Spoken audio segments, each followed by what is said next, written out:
საღამოშვიდობისა პირდაპირ ეთერშია საზოგადოებრივი პოლიტიკური ток-შოუ თემა და ჩვენი დღევანდელი თემა გახლავთ ქართულ ებრაული 26 საუკუნოვანი ურთიერთობები და მეგობრობა, რომელიც დღემდე გრძელდება. დღეს დილიდან ქუთაისში ხალხმრავლობა მიუხედავად ცუდი ამინდისა სხვადასხვა ღონისძიებები იყო დაგეგმილი, სადაც ძალიან ბევრი ადამიანი იღებდა მონაწილეობას. ამ წუთებშიც მიმდინარეობს მესხიშვილის თეატრში, სახელმწიფო თეატრში ღონისძიება. ჩვენ ძალიან გვინდა რომ ჩვენი მეორე ბლოკის სტუმრები შემოგვიერთდნენ, თუ რა თქმა უნდა მათ მოახერხეს, ამიტომ მე არ ვაანონსებ წინასწარ და პირველ რიგში მინდა წარმოგიდგინოთ პირველი ბლოკის სტუმარი, ეს გახლავთ ბატონი მერაბ კვიცარიძე, სრული ტიტული მინდა ვთქვა ბატონ მერაბ, ქუთაისის დიმიტრი ნაზარიშვილის სახელობის საოჯახო მედიცინის რეგიონალური სასწავლო ცენტრის დირექტორი, ზურაბ გორგილაძის პრემიის ლაურეატი, ქუთაისის საპატიო მოქალაქე, ძალიან ბევრი რეგალიებია, თუმცა ეს არის დამსახურებული. ბატონ მერაბ, ძალიან დიდი მადლობა მობრძანებისთვის და თქვენ ახართ ერთ-ერთი, მოდით ვთქვათ ასე, მემატიანე ამ ურთიერთობებისა. ძალიან ბევრი კარგი საქმეები გაქვთ გაკეთებული აი ამ კუთხით და აი ამ ფარგლებში ქართულ-ებრაული ურთიერთობები მაქვს მხედველობაში. მარტო ის რა ღირს, რომ მთელი 5 წლის მანძილზე თქვენ ახერხებთ და უვლით ებრაელთა სასაფლაოს. ისინი არიან ჩვენი ძმების სასაფლაოს, მოდი ასე ვიტყვი და თქვენ ძალიან კარგად ასრულებთ იმ მოვალეობას, რომელიც თითოეული ჩვენთაგან ის არის. ბატონ მერაბ, რა შეგიძლიათ დღევანდელ დღესთან დაკავშირებით რომ თქვათ? მოგესალმებით, მოგესალმები ქუთათურ და არამარტო ქუთათურ მაყურებელს. დღეს ძალიან მნიშვნელოვანი დღე გახლავთ, ქართველი და ებრაელი ხალხის მეგობრობის 26 საუკუნოვანი იუბილეარი ნიშნება, ძალიან უამრავი სტუმარია ჩვენს ქალაქში. ბუნებრივიცა ქუთაისში ძალიან ბევრი სტუმარი უნდა იყოს დღეს, იმიტომაც რომ ქუთაისელ ებრაელებსა და ქართველებს შორის ურთიერთობა საკმაოდ მნიშვნელოვანი გახლავთ, როგორც სხვა ქალაქებში მცხოვრები ჩვენი ებრაელი მეგობრებისა. მოგეხსენებათ, რომ საქართველოში რამოდენიმე ადგილი არსებობს, სადაც ისინი კომპაქტურად იქნან დასახლებულები. ესენია ვანი, სურამი, კულაში, ლაილაში, თბილისი და ასე შემდეგ რამოდენიმე ადგილი, სადაც ქართველებთან ერთად ებრაელები წლების მანძილზე ცხოვრობდნენ მეგობრულად. აი მათი თანაცხოვრება და ჩვენი ურთიერთობა ქართველი და ებრაელი ხალხის როგორც ქუთაისში, ასევე სხვა ქალაქებში იყო სამაგალითო. აი სხვა ერებიდან განსხვავებით. ეს ბავშვობიდან მათი ურთიერთობა სკოლაში ერთად სიარული, მე უმაღლესი განათლების ერთად მიღება, ერთად სამსახურებრივი დამოკიდებულება და ასე შემდეგ ეს ერთ-ერთი ძირითადი გახდათ ამ დროისთვის. თუმცა დღეს ძალიან ცოტა ებრაელი დარჩა ქუთაისში, ისინი მეგობრობენ ჩვენთან. ეს არის საკმაოდ სასიხარულო ჩემთვის და რაც შეეხება იმას, რომ ქართველი ებრაელები ისრაელში ძალიან დიდ საქმეს აკეთებენ საქართველოსთვის, ეხმარებიან იქ ჩასულ ჩვენს მეგობრებს, ქართველებს. ეს გამოიხატება იქაურ კლინიკებში ჩვენი თანაქალაქეების და არათანაქალაქეების ვიზიტებით, რომელსაც ისინი ეხმარებიან და ძალიან დიდი პატივისცემით არიან გამშვალული ქართველებისადმი.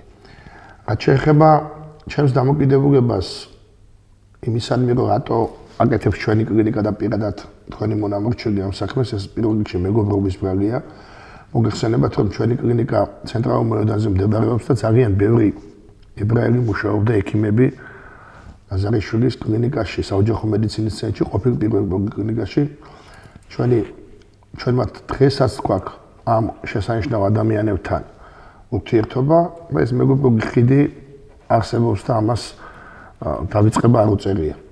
რაც შეეხება ბატონ მერაბ, მე მინდა ტელემაყურებელს მიმართო, მაშინ როცა ჩვენ ვსაუბრობთ პირდაპირ ეთერში, თუ კი რომელიმე მათგანს გაუჩნდება სურვილი გაიხსენოს ის ურთიერთობები, რომელიც ნამდვილად იყო ქუთაისში და მე გადაცემის დასაწყისში აღნიშნე, რომ დღემდე გრძელდება, თქვენ შეგიძლიათ დაგვირეკოთ და მოგვიყვეთ ის ამბები, რომელიც თქვენ გადაგხდათ ებრაელ მეგობრებთან ერთად. მაგრამ ვიდრე ჩვენ გავაგრძელებდეთ საუბარს და ვიდრე თქვენ დაგვიკავშირდებოდეთ, მე მინდა ოპერატორს ვთხოვო და ვნახოთ სიუჟეტი, რომელიც ჟუკა ბანძელაძე მოამზადა. საქართველოში მათი ცხოვრების ისტორია ჩვენს წელთაღრიცხვამდე დაიწყო. ნაწილმა 26 საუკუნე ქართულ მიწაზე ისე იცხოვრა, რომ საკუთარ სამშობლოდ ჩათვალა. ისტორიული წყაროების მიხედვით ებრაელები საქართველოში თავდაპირველად მცხეთაში ძველი წელთაღრიცხვით მე-8 საუკუნეს დასასრულს შემოვიდნენ. მას შემდეგ 1000 წლეულების განმავლობაში მათმა რიცხვმა 100.000 გადააჭარბა. 25.000-მდე პირმაკი საცხოვრებელი ბინა ქუთაისში დაიდო. მაშინდელი შაუმიანისა და დღეს უკვე გაპონოვის ქუჩაზე ბევრ საუბრობენ იმ წლებზე, რომელიც ქართველ ებრაელებთან ასოცირდება. ზოგისთვის ეს მთელი ბავშვობაა. მთელი ჩემი ბავშვობა აი ამ ქუჩაზე მაქვს გატარებული. მინდა გითხრათ, რომ ხალხი აი აქ იყო ისეთი სიამოვნება, რომ მეტი რა შეიძლება. ეს ებრაელი ხალხი იყო ისეთი მხიარული, ისეთი თავაზიანი, სულ ზეიმი იყო აქ. იყო დიდი დღესასწაულები. მეგობრებო, ისეთი დღესასწაულები იყო ებრაელების, რომ ჩვენც ქართველები ზღებულებდით ამ დღესასწაულებში მონაწილეობას. აი ერთი ფაქტი მინდა გითხრათ, რომ ასეთი დღესასწაული ქონდათ, მაგათ ფურუმი. ფურუმი იყო, აი მოძრაობა იყო, ფაიტონები, მანქანები დადიოდნენ და მის მანთი, ესე იგი ზევით ზედასალოცავია იქედან აქამდე ჩამოვიდოდით ფაიტონით, მე ავიდოდით მანეთი ღირდასრულ და ამას ერქვა მის მანთი. ხო, ეს ტრადიციები იყო, ძალიან კარგი ტრადიციები იყო. ეს ქუთაისში ებრაელთა ერთ-ერთი სალოცავია, რომელიც ამავე უბანში დღემდე ფუნქციონირებს. სინაგოგა 1886 წლით თარიღდება. მიუხედავად იმისა, რომ ქალაქში ქართველ ებრაელთა რაოდენობა 220 ადამიანამდე შემცირდა, მას მნიშვნელობა არ დაუკარგავს. ბოლო პერიოდში მოხდა მისი სრული რესტავრაცია. ეს სინაგოგა არის ქუთაისში ყველაზე დიდი და მარტო ქუთაისში არა, არამედ საქართველოში და თითქმის ევროპაში ერთ-ერთი დიდი სინაგოგაა და ერთ-ერთი საუკეთესოა. ეს სინაგოგა დღეს არსებობს და თითქმის არ გაჩერებულა ამ სინაგოგის მუშაობა ყოველდღიურ რეჟიმში მუშაობს და იკრიბება მრევლი და მიდის ლოცვები. ჩვენთვის ეს არის ერთ-ერთი წმინდა ადგილი, სადაც ჩვენ ვიკრიბებთ და ჩვენ ერთმანეთს გაუზიარებთ. აქ ხდება შეკრებები, აქ ხდება ერთმანეთის მილოცვები, როდესაც პრაზნიკები ტარდება, აქ ჩამოდიან ტურისტები. პატივს ცემს ისრაელს, თუმცა თანამემამულეებს იქ არ გაყვა. საყვარელ საქმეს უკვე 5 ათეული წელია სწორედ ქუთაისში აკეთებს. ჰამნად ფიჩხაძე ამბობს, რომ ამ ქალაქის გარეშე ვერ გაძლევდა სწორედ ამიტომ საქართველოს გარდა სამშობლოს ძებნა თუნდაც საკუთარ ისტორიულ ქვეყანაში არასდროს უცდია. წარმომიდგენია, ქუთაისის გარეშე ცხოვრობ. არც მიფიქრია წარ. ნამდვილად არ მიფიქრია წარ. ალბათ მალე 55 წელი შესრულდება, რაც ვმუშაობ. და არც ჩემი სამუშაოს გარეშე არ წარმომიდგენია თავი, არც ქუთაისის გარეშე. ჩემი სამშობლოა ნამდვილად საქართველო. ახლა მე დიდ პატივს ვცემ ისრაელს. ილო ხახიაშვილით ალბათ ნაკლებად გაიხსენებენ, თუმცა ამ ქალაქში კარგად ახსოვთ როგორც ილო ფოტოგრაფი. ქართველი ებრაელი, რომელსაც ქუთაისში ძეგლის სიყვარულისა და ერთგულების საპასუხოდ დაუდგეს. ადამიანი, რომელმაც ქართველ ებრაელთა ურთიერთობების 26 საუკუნოვანი ისტორია კიდევ უფრო გაამყარა. ასე იხსენებენ ილო ფოტოგრაფს ქუთაისელები. ილო ფოტოგრაფი იყო ძალიან გულისხმიერი, თავისუფალი და მე მინდა გითხრათ, ჩემი აზრით, სოფლიო ადამიანმა, რომელმაც ხალხს ასწავლა სიყვარული, მეგობრობა, ხალხს ასწავლა თუ როგორ უნდა იცხოვროს თავისუფალმა ადამიანმა. ილო იყო ებრაელი და მან ჩვენი 26 საუკუნოვანი მეგობრობა კიდევ ჩემ ეპოქაში გააცო და გააძლიერა. მან კიდევ ვითხრა ქართველებს, რომ ჩვენ გვაქვს 26 საუკუნოვანი მეგობრობა და ჩვენ ერთმანეთს უნდა გვიყვარდეს, კი არა, გვიყვარს კიდევაც, მაგრამ მან ამის მაგალითი კიდევ ერთხელ მოგცა. საქართველოდან წასული ებრაელები ქართველებს თავად მასპინძლობენ ამჯერად ისტორიულ სამშობლოში. მსახიობი გოჩან ემსიწვერიძე ერთ-ერთია, რომელსაც მათთან ურთიერთობა არ გაუწყვეტია. გვესაუბრება ქართველი ებრაელების ახლა უკვე ისრაელში ცხოვრების შესახებ. გრუზინებს ეძახიან, რუსული სლენგიდანაა ეთყობა წამოსული, რომ გეორგიას არ ეძახიან, გრუზიას ეძახიან. და იმდენად ხშირია ზახილი, რომ თვითონ ქართველებიც უკვე როცა საუბარში ივრითზე, როცა ლაპარაკობენ, როცა ეკითხებიან დაუშვათ ვიღაცები, ხო? რომ ვინ ხარ შენ? ის ეუბნება, ანი გრუზინი, მე ქართველი ვარ. ანუ ის იგულისხმება, და საუბარში, თუ აი ქორწილში ვარ, ვისი ქორწილია ქართველების? უკვე ებრაელს აღარ აყოლებენ იმას, ანუ იქ გასაგებია, რომ ქართველ ებრაელებზეა საუბარი. მიმდინარე 2014 წელი სწორედ ორი ერის მეგობრობის წლად გამოცხადდა. სიუჟეტში წარმოდგენილი იყვნენ ის ადამიანები, მცირე ნაწილი ადამიანებისა, ვისაც ძალიან ბევრის თქმა შეუძლიათ ებრაელების შესახებ. ბატონ მერაბ, ილო ფოტოგრაფი იყო ნახსენები სიუჟეტში და აი ესეთი სიტყვები სიყვარულისა და ერთგულების საპასუხოდ დაუდგეს ილო ფოტოგრაფს ქუთაისში ძეგლიო. თქვენ ილო ფოტოგრაფის შესახებ ძალიან ბევრი ამბავი იცით, ასევე თქვენ დაწერილი გაქვთ ლექსი ილოს შესახებ და ასევე თქვენ ძალიან დიდი ღვაწლი მიგიწვით. აი ამ ძეგლთან დაკავშირებით მე უფლებას არ მივცემ ჩემ თავს, რომ მე ვისაუბრო ამის შესახებ, თუ შეიძლება თქვენ უთხრათ ტელემაყურებელს. მოგეხსენებათ, რომ ილო ბიძია, იგივე ილო ხახიაშვილი დაიბადა 1935 წელს და გარდაიცვალა 2002 წელს. ის წარმოშობით იყო უნიდან. ილო ხახიაშვილი იყო ერთადერთი ებრაელი ქუთაისში, ვისაც ქუთაისის გარეთ ღამე კატეგორია ჰქონდა. ის ონში ნამყოფი არც იყო. წარმოიდგინეთ, რამდენად დიდი კაცი იყო აი თავისი კაცობით, აი ქუთაისთან სიყვარულის დამოკიდებულებით. და როდესაც მას უთხრენ, რომ ისრაელში ხომ არ წახვალ საცხოვრებლათო, ილობიძიამ ჩამოთვალა მისი მეგობრები, ქართველები, წამოიყვანეთ ესენი, ახლა მას ჩამოთქვას, არ შეუდგები წამოიყვანეთ ესენი ისრაელში, წაიყვანეთ და მერე წამოაღმევე. აი ეს იყო უდიდესი სიყვარული ამ საქმისადმი და როდესაც ილობიძია გარდაიცვალა, იმ პროექტის ავტორი, რომელიც დღეს დგას ილობიძიას ძეგლი გახლავთ მერაბ ქაჯაია, არამატო პროექტისა იდეის ავტორიც და როდესაც ამ ძეგლს ამზადებდნენ, ქუთაისთან არის ახლოს სოფელი ჭოგნარი და იქ ერთი 10 ჯერ მოგვიწია ჩასვლა. იმასთან დაკავშირებით, რომ ილობიძიას ძეგლით გაკეთებული იყო და გააკეთა ეს მოქანდაკე გახდათ რეზო რამიშვილი და ამირან ლომთაძე. ბატონი რეზო დღეს გარდაცვლილი გახლავთ, რომელსაც დიდი ღვაწლი მიუძღვის ამ საქმეში და რაც შეეხება მეორეს, რომ ბატონი ამირანი დღეს ჯამთელად გახლავთ და ის ამ დიდ საქმეს ყოველთვის ძალიან ნიშანდობლივად აკეთებს. რაც შეეხება იმ დამოკიდებულებას, რა იყო ილობიძია, მინდა ერთი რამე მინდა იცოდეს ყველა ქუთაისელმა, რომ მოგეხსენებათ პირველი სკოლა, ტრადიციული სკოლა გახლავთ და არა მარტო პირველი სკოლა, ყველა ბავშვებს, რომლებიც სკოლიდან გამოდიოდნენ, მათ ყოველთვის კამფეტიედო ჯიბეში და ყოველთვის მიაწოდებდა. აი რამხელა ჯიბე ქონდა ილობიძიას ამის წარმოდგენა დღემდე წარმოუდგენელი. ეს იყო დიდი სიყვარულის ბრალი. ამიტომაც დააფასა ქუთაისმა და ქუთაისელებმა მისი ღვაწლი, თუმცა ძალიან ვანდალური ფაქტი მოხდა სამჯერ. მისი ძეგლი დააზიანეს. სულ ახლახან და სამივეჯერ ძალიან დიდი ძალისხმევა დამჭირდა მე, რომ მეგობრებთან ერთად რომ ეს ძეგლი აღგვედგინა. ძალიან ცუდია, მაგრამ ის დიდი საქმე, მისი ნათელი, რასაც აი ეს დიდი კაცი აკეთებდა, ეს არის საკმაოდ მნიშვნელოვანი დღეს. ბატონო მერაბ, მე მაინც მინდა ჩავსვალო, რომ ეს არ იყო ვანდალური მოქმედება, ეს იყო უბრალოდ შემთხვევის ბრალი. მე ასე მინდა ყოველ შემთხვევისთვის. თქვენ გიგიდათ ხაბატონო ნანა, მაგრამ ხელი შემთხვევით არ ერწყმევინება.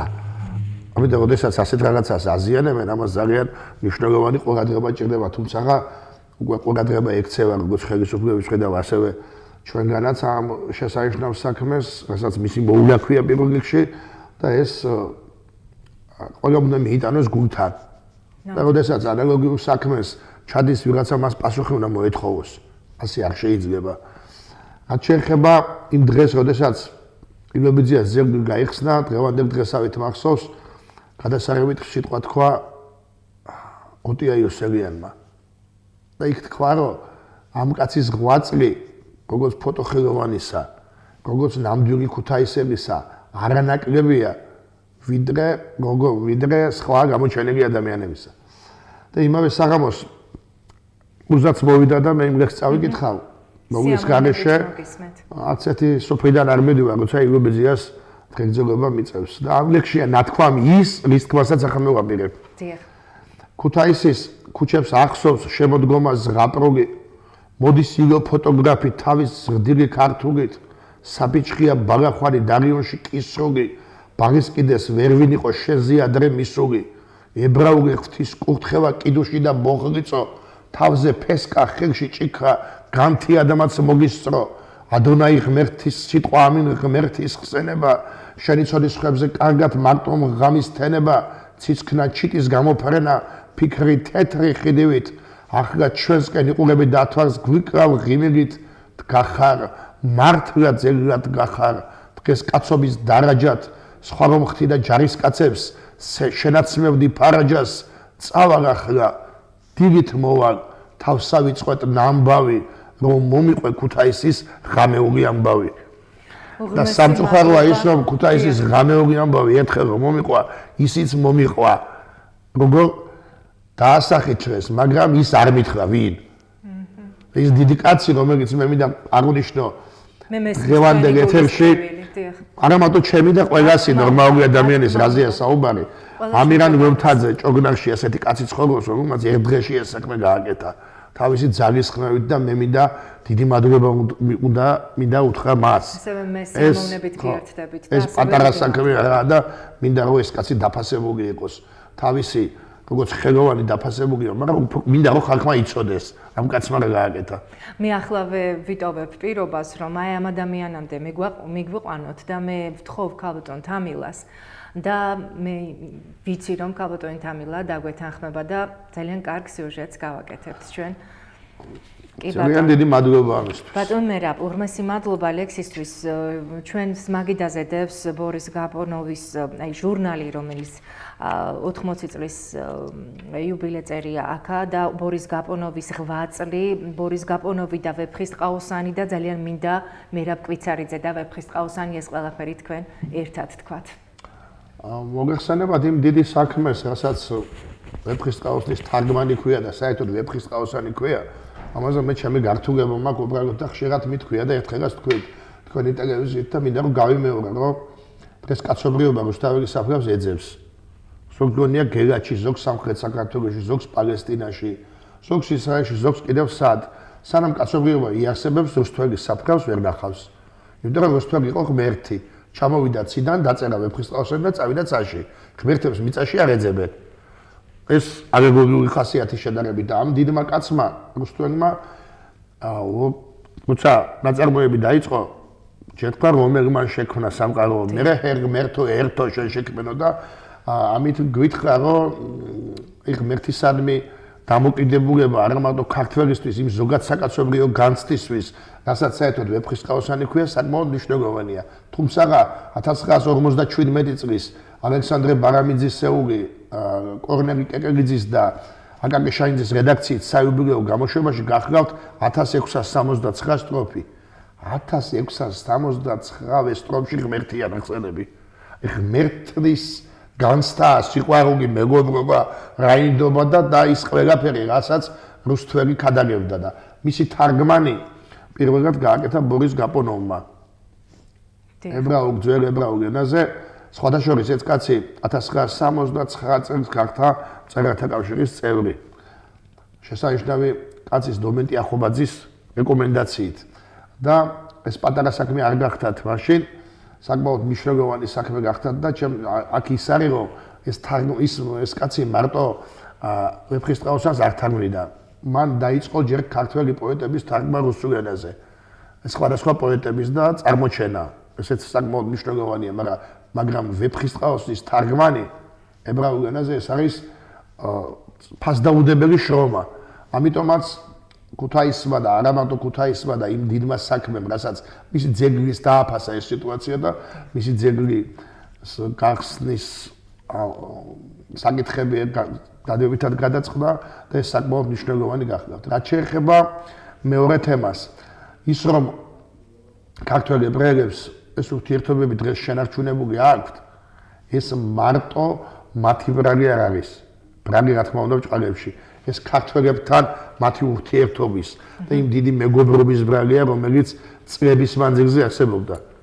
ამას ჩვენ ვფრთხილდებით. აი, ამიტომაც ხდება ის აქცია, რასაც ჩვენი კლინიკა აკეთებს და დავდივართ და ებრაელების სასაფლაოს წმენთ საკუთარი ძალებით. როდის მოგივიდათ ეს იდეა, როდის დაიბადა ეს აზრი, ბატონ მერაბ? ზუსტად არ მახსოვს, მაგრამ 5 წელიწადია ჩვენ ამ საქმეს ვაკეთებთ. უბრალოდ როცა საბიჭრის სასაფლაოზე გავხდით და იქ შევხედე ამ სიტუაციას, ამის მერე მოხდა ეს. რა თქმა უნდა, ამას პერმანენტულად ვაკეთებდით, მაგრამ ბოლო 2 წელიწადია რაც გავაჟღერეთ. რაც სოციალურ ქსელებში ეს სიტუაცია გავწევდა.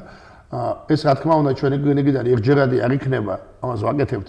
ყოველთვის ძალიან კარგი ურთიერთობები მაქვს მე ამ ხალხთან და არა მარტო ქუთაისში, ამას წინათ კუგაშის სასაფლაოზეც გახდით, რომელიც ძალიან კარგადაა მოვლილი. ამ სასაფლაოს წინ ცხოვრობს ქართველი ოჯახი, ერთ-ერთი ქალბატონი, თავის დასთან ერთად, რომელიც ამ საფლავებს უვიდა, ის გარდაიცვალა და დღეს მისი რძალი და ოჯახი აგრძელებს ამის მოვლას. ეს საკმაოდ მნიშვნელოვანი თემა გახლავთ ახლა.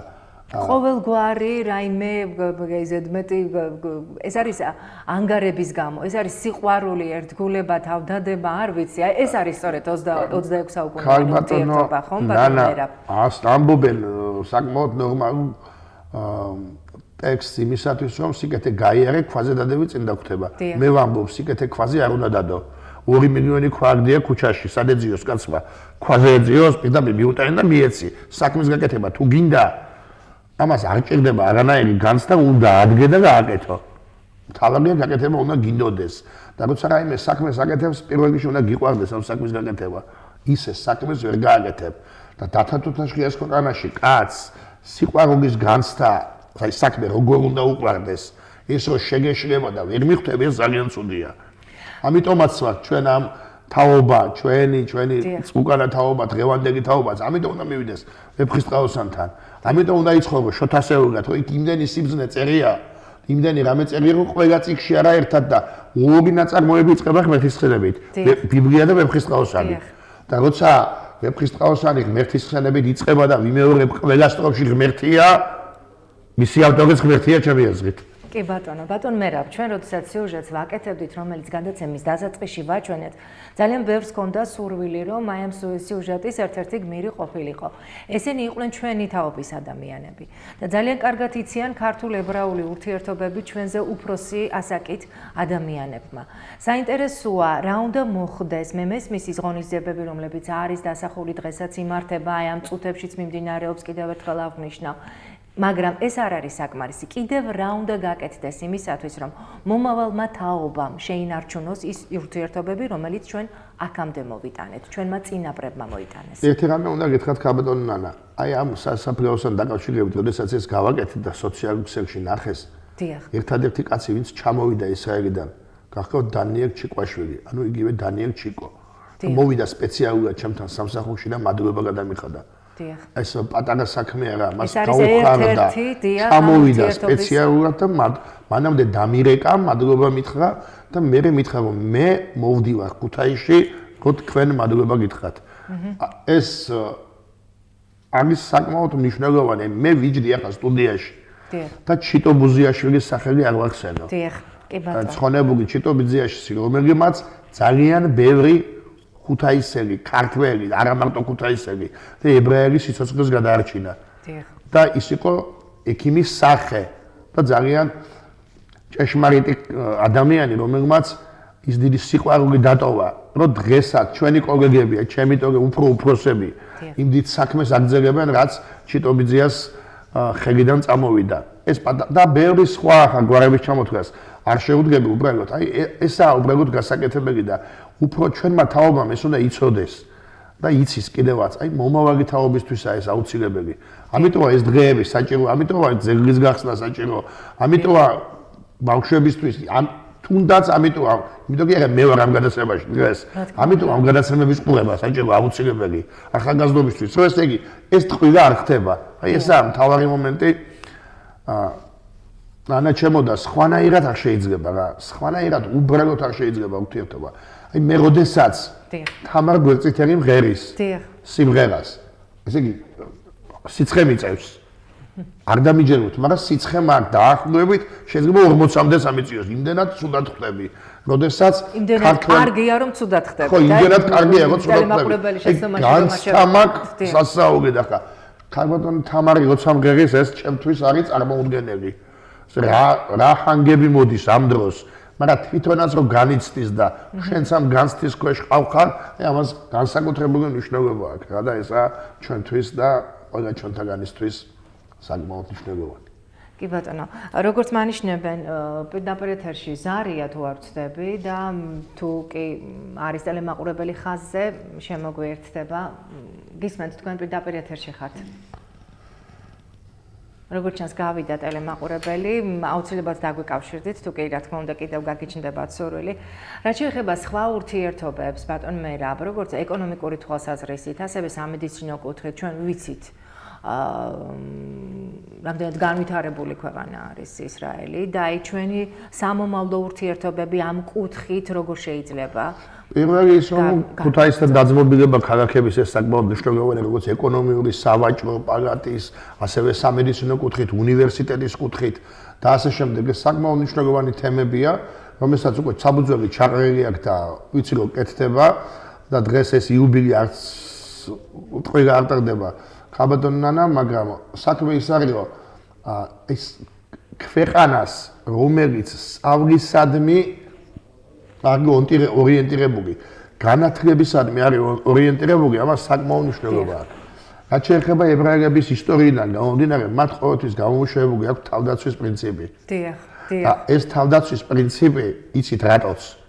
აი, როდესაც მოსეს უდაბნოში მიყავდა ებრაელები, მოსე იყო ენაბლუ და კარგად ვერ აგებიებდა თავის საუბარს. ამიტომ უფალმა მას მიუჩინა არონი. ასეა ბიბლიის მიხედვით და არონი კარგად უთარგმნიდა და ხალხს აგებიებდა, მაგრამ მოსეს რაც უთხრა უფალმა მოგეხსენებათ. მან მიიყვანა აღქმულმიწაზე და მე თვითონ შეეწირა ამ სიტუაციას, მაგრამ საქმე იმაშია, რომ დღევანდელ დღეს ამის გაგება აუცილებელი პირობაა. აი სწორედ აი უნივერსიტეტის თემიდან რომ დავიწყოთ, სწორედ იმ განათლების თემიდან, თუნდაც ჩემი და თქვათ, არა მარტო ჩემი ქუთაისის სხვადასხვა კლინიკების ურთიერთობა, ეს საკმაოდ მნიშვნელოვანი თემაა. იმიტომაც რომ ქუთაისელი და არა მარტო ქუთაისელი ებრაელებს, რომლებიც წასული არიან ისრაელში, მათ უყვართ საქართველო. აი მე ყველა მადლობის ამბავით ყველა არ მომიყოლია. არც ის მომიყოლია, რატო ვაკეთებ და მინდა და ვაკეთებ. დიახ. ხო და საქმის გაკეთება რომ გინდა ესაა მთავარი მომენტი. ესაა მნიშვნელოვანი დღეს. კი ბატონო, არავინ არ გაძალებს, ეს არ ხდება ძალდატანებით, ხო? და ვერც ვერავინ ვერ დაგაძალებს. ძალდატანებით შეიძლება ბევრი რამე გაკეთდეს, მაგრამ სასამართლოს გაწმენდა ძალდატანებით როგორ უნდა გაკეთდეს, მე ვერ წარმომიდგენია. ამიტომაც ამას საკმაოდ მნიშვნელობა აქვს. არა მარტო ქართველი და ებრაელი ხალხის მეგობრობისთვის, იმ სამაგალითო ურთიერთობისთვის, რომელიც სხვა ერებმა უნდა დაინახოს. სხვა ადამიანებმა უნდა დაინახონ. თქვენ წარმოიდგინეთ, სოხუმში ცხოვრობდნენ ებრაელები. დიახ. და ისინი ძალიან კარგ ურთიერთობაში იყვნენ, როგორც ქართველებთან, ასევე აფხაზებთან. ამასაც დანახვა ჭირდება. დიახ. და ისინი ძალიან დიდ საქმეს აკეთებენ, რომ ჩვენი ქვეყანა უნდა იყოს წარმატებული და ახლა ისრაელის და განვითარებული ქვეყნების მაგალითზე უნდა აიყო გონიერმა ადამიანმა. მაგრამ ვიმეორებ, რომ განათლებაზე ორიენტირება ესაა პირველი ნომერი ამოცანა. და ამას აკეთებს ებრაელი ხალხი წარმატებით. ისრაელში ქალები არიან სამხედრო სავალდებულო სამსახურში. და არანაკლებ მამაკაცებზე არანაკლებ ცუდად და სუსტად იქცევიან. ისინი არიან საკმაოდ განვითარებული და თავისი ქვეყნისთვის იბრძვიან. იციან მათ ინტერესი თავისი ქვეყნის. რომ განვითარება არის საკმაოდ მნიშვნელოვანი. მე გახდით ურბიოქთა საერთაშორისო კონგრესზე შვეიცარიაში, სადაც ვიყავი ნობელის მუზეუმში. სადაც არის გამოკრული ნობელის პრემიის ლაურეატები. 90% ებრაელია. ნობელის პრემიის ლაურეატები და ხა, როდესაც მეცნიერებაში ამხელა წარმატებებს აღწევს, ერი ამერზე სწორება, რომ განათლებისთვის იყო ორიენტირებული, ეს მე მგონი არც თუ ისე ცუდია. რაღაცების გადმოღება ჩვენ განაჭირდებათ მათ დიახ. და გადაიღეს და ძალიან კარგი წაიღეს თავიანთ ქვეყანაში, მაგრამ საქართველოს რო არ ავიწყდებათ, ეს არის საკმაოდ კარგი და ეს მინდა რომ ახალგაზრდებმა იცოდნენ. კი ბატონო მერაბ, მე ცოტა უფრო მეტი მინდა რომ მოამბოთ ჩვენს ტელემაყურებელს თუ შეიძლება აი თვითონ ბორის გაპონოვის შესახებ, იმიტომ რომ აქ თვითონ ჟურნალში ძალიან ბევრი რამ საინტერესო არის გადმოცემული და მე იმეც ვიქონიებ რომ ჩვენს ტელემაყურებელს ექნება სამომავლოდ ამ ჟურნალის ნახვის საშუალება, მაგრამ თქვენ რა შეგიძლიათ კიდე რომ გვითხრათ? სხვადასხვა მაგალითად დონეზე ეს ჟურნალი გაკეთებული, მეც ახლა ავიღე, როდესაც თეატრში გახდით. თუმცა ზემოთ აღნიშნულ ჟურნალში გახლავთ ზურაბ კიკნაძის საკმაოდ წარმატებული ადამიანი საქართველოში, ვეფხისტყაოსის ებრაული თარგმანი, ილია გაგუაშვილის, მადრის სიყვარულისა, იაკობ პაპიაშვილის, ვეფხის ძვლეველი, მოგონებათა ფურცლები ბარამიძისა და ასე შემდეგ, მაგრამ ყველაზე მაგრად ჯერ სათავეში როგორ ჩას, ვეფხის ძვლეველი. დიახ. აი ესეც ძალიან კარგი სათავეა, მაგალითად ადრე ახლა გამახსენდა უბრალოდ ადრე იბეჭდებოდა ჟურნალი ომეგა და იქ იყო ერთი შესანიშნავი რუბრიკა. ამასაც მოფიქრება უნდა. დიახ. ელვაგე და რომფერი. ახლა ელვაგე და რომფერი გაგაქტიონის განცდა ყველა ქართველისთვის მნიშვნელოვანია, თუმცა ძალიან ბევრი წარმატებული ებრაელი ცხოვრობდა ყურაში, სადაც მათ არამარტო ყურაშისთვის, ვანისთვის და ასე შემდეგ ძალიან ბევრი საქმე გააკეთეს და ესეც მინდა რომ ქალბატონმა მაყურებელმა იცოდეს. მისვლა თუ უნდა ვინმეს და საქმის გაკეთება, საქმის გაკეთებაზე იორი არაფერია.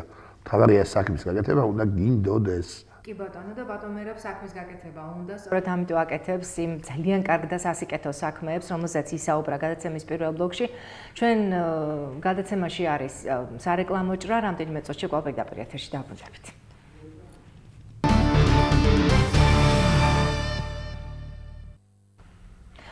ჩვენ კვალპირდაპირ ეთერში ვართ, ბატონ მერაბ, ძალიან საინტერესოდ საუბრობთ და მე ძალიან დიდი სურვილი მაქვს თქვენ ლექსი გაქვთ ახლა. ძალიან გვინდა რომ წაიკითხოთ ეს ლექსი. ეს საკმაოდ გადასარევი ლექსი გახლავთ, წავიკითხავ უბრალოდ პირად არ ვიცი. ქართველი ებრაელის სიმღერა. დიახ. ჯერ ერთი ამ ლექსს სიმღერა ქვია. დიახ. და ახლა მე მგონია მე როცა ამ ლექსს წავიკითხავ. ჯობია თამარ გვეწეთაგის ფონი დავადოთ.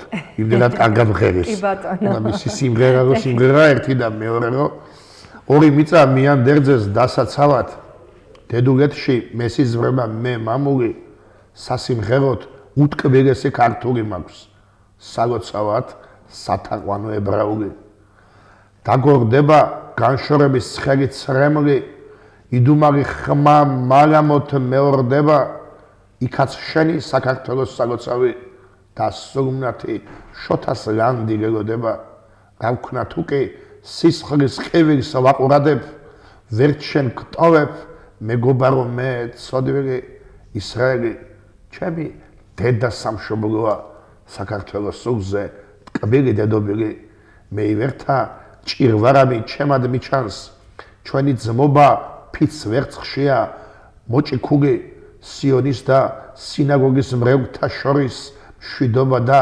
შალომია მოციქული ორი ენა მომცა მამაზეციერმა ურთავ ღვთიურ საიდუმლოდ შერაცხული სასიმღეროთ უტკბილესი ქართული მაქვს სალოცავად სათაყვანო ებრაული.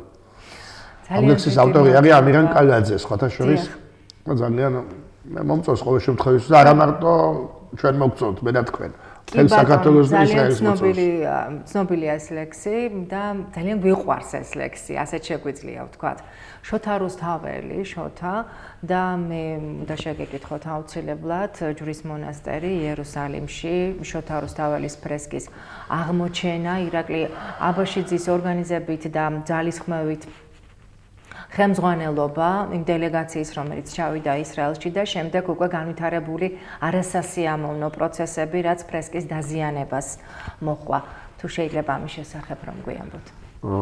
მე ერთი რამე უნდა გიამბოთ, რომ ეს დელეგაცია, როდესაც წავიდა თავის დროზე, ეს იყო საკმაოდ რთული ისრაელში წასვლა.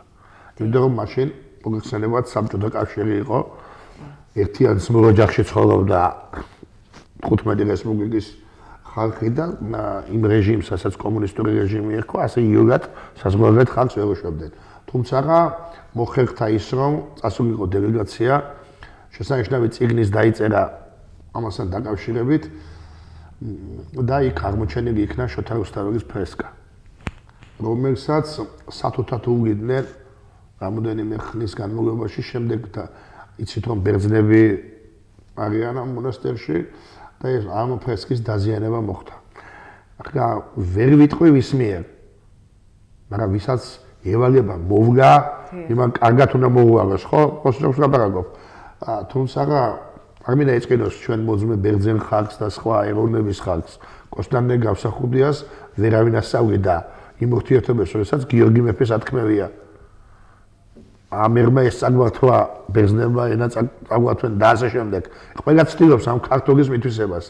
ერთადერთი იცოდეთ ხალხო, რა ვიცი, მე ამიტომაც მაქვს ეს ურთიერთობა. ებრაელმა ხალხმა ძალიან დიდხანს იცხოვრენ საქართველოში. ერთადერთი ერია, რომელსაც ქართველებისთვის მიწის წართმევა არ უცდიათ. აქ დაგვიტოვეს სახლები, დატოვეს მოსავლელად, მათ ჩამოსასვლელად, ურთიერთობისთვის ეს ცოტა საქმე რა. ვიმეორებ, ეს ხალხი სულ თავს იცავდა, თავისი ისტორიული და დღესაც იცავს. ეს პატარა საქმე არ გახლავთ და რაც შეეხება რუსთაველის ფრესკას და იმდით საქმეს, რასაც ჩვენი სუგნათი შოთა ქვია, ამას მოუგაჭირდება. ამას პატრონობა და გამთხილება ჭირდება და ყველა ქართველისთვის ეს უნდა იყოს გულთან მისატანი. და რაც შეეხება იმ ფაქტს, რომ დღევანდელი დღეც და დღევანდელი 26 საუკუნოვანი მეგობრობა ქართველი და ებრაელი ხალხისა, ესეც ეს დღევანდელი დღემდე არ მოდის და დღევანდელი დღე არაა მარტო ამისთვის, ამას წლები დაჭირდა. რა თქმა უნდა. ტელემაყურებელი გვერდება პირდაპირ ეთერში, მოდით მოусმინოთ. გისმენთ? გამარჯობა. საღამო მშვიდობისა. ბატონო მერაბ. დიახ, გისმენთ. და მოგესალმებით თქვენი კოლეგა. კიდევ ერთ დღეს მოგიწვიოთ. დიახ. როგორც ექიმი, როგორც მოქალაქე, როგორც ნაღდი ქართველი და კარგი თამადა. დაგიკავშირდება ძალიან თქვენი შესაძლებლის დროს. თუ შეიძლება რომ დაასახელოთ თქვენი გვარი და სახელი, რომ ბატონმა მერაბმა იცოდეს. თამაზ ჯორდანია. თამაზ ჯორდანია. უღმესი მადლობა ბატონ თამაზ. ბატონ თამაზმა ძალიან თბილად მოგიხსენიათ ბატონ მერაბ, როგორც თქვენ უსმენდით და მიგიწვიათ ძალიან დიდი სურვილი აქვს რომ მიგიწვიოთ თქვენ როგორც თამა და როგორც კარგი ქართველი და კარგი ადამიანი და კარგი ექიმი ერთი სიტყვით მოგეფერათ ბატონ თამაზ. დიდი მადლობა მინდა მას უთხრა. ეს ჩვენი ურთიერთობა ამ ხალხთან დღეს არ დაწყებულა. დიახ. შემონანა ბიბლიის მიხედვით ჩვენ 1/4 ებრაელები ვართ ყველა. დიახ, თქვენ ეს ფრაზა უკვე თქვით დღეს თეატრში. 1/4 იმის მიხედვით ყველა ებრაელები ვართ, ისე რომ იცოდე. დიახ. გასაგებია. ბატონო მერაბ, ჩვენ ახლა გვაქვს საშუალება ვნახოთ სიუჟეტი, რომელიც ჩვენმა კორესპონდენტებმა მოამზადა აი დღევანდელი ღონისძიებების შესახებ. იმ ღონისძიებების შესახებ, რომელიც დღეს ქუთაისში გაიმართა. თუ შეიძლება რომ ჩავთოთ და ვნახოთ. ქართველი და ებრაელი ხალხების 26 საუკუნოვანი მეგობრობა გრძელდება თეთრ დარბაზში ქუთაისის მერმა, იმერეთის გუბერნატორმა და ადგილობრივი თვითმმართველობის წარმომადგენლებმა ისრაელის ელჩს, ქალაქ აშკელონის მერს, ვიცე-მერსა და დელეგაციის სხვა წევრებს უმასპინძლეს. მხარეებმა ორ მხრივ თანამშრომლობაზე გაამახვილეს ყურადღება და მრავალსაუკუნოვანი ისტორიიდან ის დეტალები გაიხსენეს, რომლებმაც ორ ქვეყანას შორის ურთიერთობების გაღრმავებაში მნიშვნელოვანი წვლილი შეიტანეს. პირველად არ ვარ ქუთაისში თავს ისე ვგრძნობ როგორც საკუთარ სახლში. მიხარია რომ ჩემთან ერთად არის ქალაქ აშკელონის თვითმმართველობა. ჩვენ მრავალსაუკუნოვანი ურთიერთობა გვაკავშირებს და აუცილებელია გზა მეგობრობისა. საქმიანი პროექტები განვახორციელოთ ჩვენ ერთნი ვართ და მომავალშიც ასე იქნება. იმ დღიდან როცა აშკელონის მერად ამირჩიეს პირველად გასვლითი ვიზიტი საქართველოში შედგა, კერძოდ ქალაქ ქუთაისში. მინდა გითხრათ რომ ძალიან საინტერესო შეხვედრა გაიმართა. მართალია ურთიერთობები არსებობს, მაგრამ მას გაფრთხილება სჭირდება. მომავალ შეხვედრას ბიზნესმენებთან ერთად გვეგმავ, რადგან სამომავლო ურთიერთობები დავსახოთ და ქალაქის ეკონომიკური მდგომარეობის გაუმჯობესებაში წვლილი შევიტანოთ.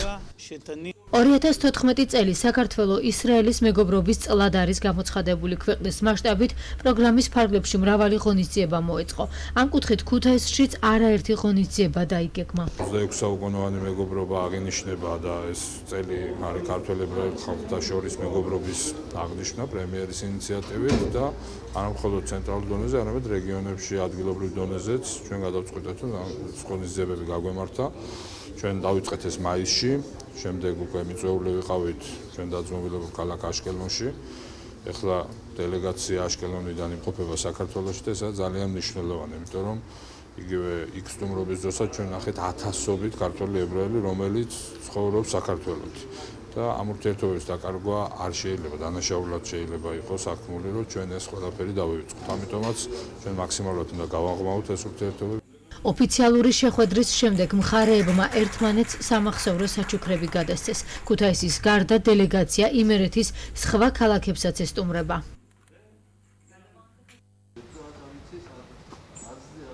გაკონობის სახლის მახლობლად. არის ბატონო ზაზანი.